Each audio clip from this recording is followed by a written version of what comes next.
8 से 9 मई 2025 की मध्य रात्रि को पाकिस्तानी सेना ने सैन्य बुनियादी ढांचे को निशाना बनाने के इरादे से पूरी पश्चिमी सेना पर भारतीय वायु क्षेत्र का कई बार उल्लंघन किया।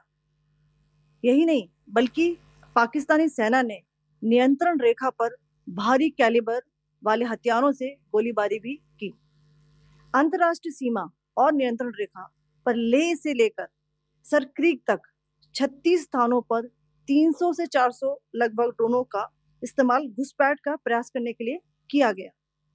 भारतीय सशस्त्र बलों ने काइनेटिक्स व नॉन काइनेटिक साधनों का उपयोग करके इनमें से कई ड्रोन्स को मार गिराया।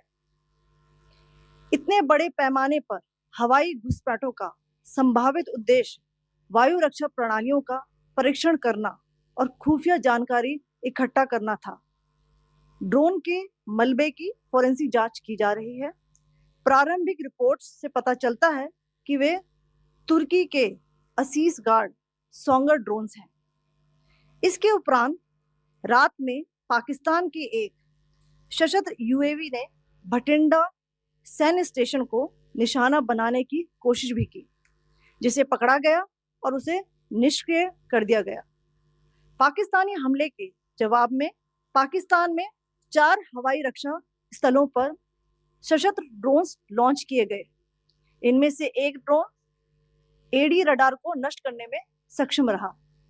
पाकिस्तान ने जम्मू कश्मीर के तंगधार, उरी, पुंछ, मेंढर, राजौरी, अखनूर और उधमपुर में भारी कैलिबर आर्टिलरी गन और सशस्त्र ड्रोन्स का उपयोग करके नियंत्रण रेखा के पार गोलीबारी भी की, जिसके परिणाम स्वरूप भारतीय सेना के कुछ जवान हताहत हुए और घायल हुए। भारतीय जवाबी कार्रवाई में पाकिस्तानी सेना को भी बड़ा नुकसान पहुंचाया गया। इसके अलावा पाकिस्तान का गैर जिम्मेदाराना व्यवहार फिर से सामने आया। 7 मई 2025 को रात 8:30 बजे एक असफल अकारण ड्रोन और मिसाइल हमला करने के बावजूद पाकिस्तान ने अपना नागरिक हवाई क्षेत्र बंद नहीं किया। पाकिस्तान अपने नागरिक विमानों को ढाल के रूप में इस्तेमाल कर रहा है, जबकि उसे अच्छी तरह से पता है कि भारत पर उसके हमले से हवाई रक्षा की तीव्र प्रतिक्रिया होगी। यह भारत और पाकिस्तान के बीच अंतर्राष्ट्रीय सीमा के पास उड़ान भरने वाले अंतर्राष्ट्रीय उड़ानों सहित नागरिक विमानों के लिए सुरक्षित नहीं है। यहां स्क्रीन शॉट में पंजाब सेक्टर में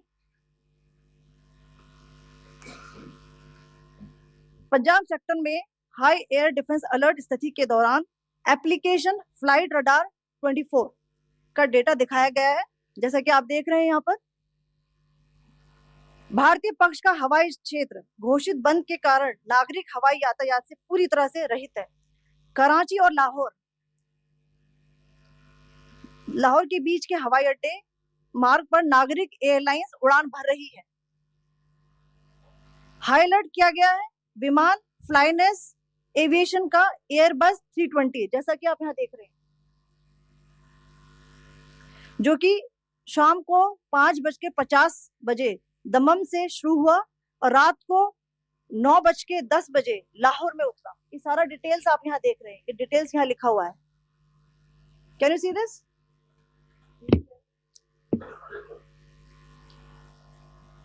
भारतीय वायुसेना ने अपनी प्रतिक्रिया में काफी संयम दिखाया और इस प्रकार अंतरराष्ट्रीय नागरिक विमान सेवा की सुरक्षा सुनिश्चित की। कल रात की पाकिस्तानी सेना की कायरतापूर्ण गतिविधियों से आपको कर्नल कुरैशी और विंग कमांडर सिंह ने पहले ही अवगत करा दिया गया है। These provocative and escalatory actions that were taken by Pakistan last night were targeted at Indian cities and civilian infrastructure, in addition to some military targets. The Indian Armed Forces responded proportionately, adequately and responsibly. ये जो हमले हुए कल रात को भारतीय सैन्य इकाइयों ने पर्याप्त रूप से और एक जिम्मेदाराना रुख अपनाते हुए इन हरकतों का उत्तर दिया। सर, कल आपने इसी पोडियम से पाकिस्तान के आईएमएफ बेलआउट को लेकर और इंडस वाटर ट्रीटी को लेकर जो टिप्पणी की थी, उसकी पाकिस्तान में काफी तीखी प्रतिक्रिया भी आई, और उसके बाद हमने देखा कि पाकिस्तान की तरफ से किस तरीके से लेह से लेकर भुज तक पूरी बॉर्डर के ऊपर जो इन्वेजन था वो किया गया। मौजूदा सिचुएशन के अंदर पाकिस्तान के बेलआउट पैकेज को लेकर और पाकिस्तान के इन अटेम्प्ट्स को लेकर आपका क्या असेसमेंट है? और दूसरा ये भी जानना चाहेंगे कि पाकिस्तान की तरफ से ये जो अटेम्प्ट किया गया था उसका भारत ने अभी तक उस तरीके का कोई जवाब नहीं दिया गया है, तो क्या भारत इसका जवाब देगा जो कार्रवाई हुई है बीते 24 घंटों में? देखिए प्रणय, जहां तक इंडस वाटर्स ट्रीटी का सवाल है, मैंने कल विस्तार से उसके बारे में इसकी चर्चा की है। Indus waters treaty is in abeyance and as such I have nothing further to add to the decision that was announced by the cabinet committee on security. जहां तक IMF bailout का सवाल है, आपको ज्ञान होगा कि IMF की आज मीटिंग हो रही है। हम वहां पे अपना पक्ष रखेंगे और जो हमारा मत है इन चीज़ों को लेके वहां पे साझा करेंगे दूसरे मेंबर्स के साथ। ये बोर्ड पे निर्भर है कि वहां पे क्या निर्णय होता है। और जहां तक जो कार्रवाई हुई है उसका जवाब देने का जो आपने जो प्रश्न उठाया है, जो आज ब्रीफिंग हुई है, जो आपको सूचना मिली है, मैंने भी कहा है कि जो आज सवेरे तड़के सवेरे जो गतिविधियां हुई, भारत ने उनका एक जिम्मेदाराना पूर्ण तरीके से और एक पर्याप्त तरीके से उसका जवाब दे दिया है। So, good afternoon to you all. On the intervening night of 8th 9th May 2025, Pakistan military carry out multiple violations of Indian airspace along the entire western border with an intent to target military infrastructure. Pakistan military also resorted to firing of heavy caliber weapons along the line of control. Along the international border and line of control, drone intrusions were attempted from Leh to Sar Creek at 36 locations with approximately 300 to 400 drones.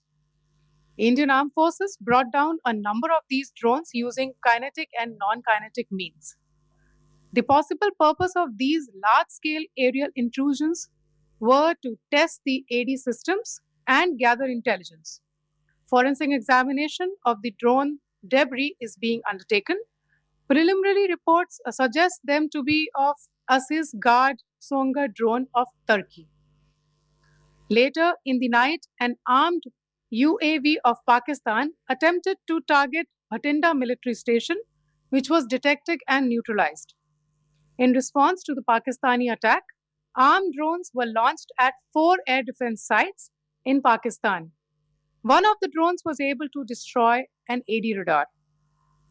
Pakistan also carried out artillery shelling across the line of control using heavy caliber artillery guns and armed drones at Tangdhar, Uri, Poonch, Mendhar, Rajouri, Akhnur, and Udhampur in Jammu and Kashmir area, which resulted in some losses and injuries to Indian Army personnel.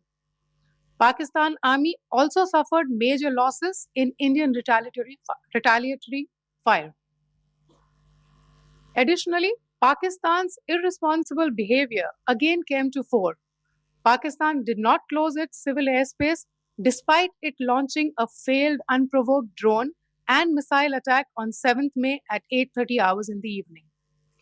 Pakistan is using civil airliners as a shield, knowing fully well that its attack on India would elicit a swift air defense response. This is not safe for the unsuspecting civil airliners, including the international flights which were flying near IB between India and Pakistan. The screenshot we just showed and we shall share with you, it shows the data of the application Flight Radar 24 during a high air defense alert situation in the Punjab sector. As you have seen, the airspace on the Indian side is absolutely devoid of civil air traffic due to our declared closure. However, there are civil airlines flying the air route between Karachi and Lahore.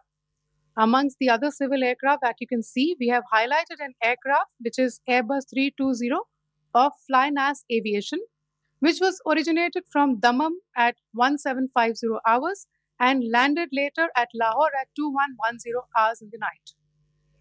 Indian Air Force demonstrated considerable restraint in its response, thus ensuring safety of international civil carrier.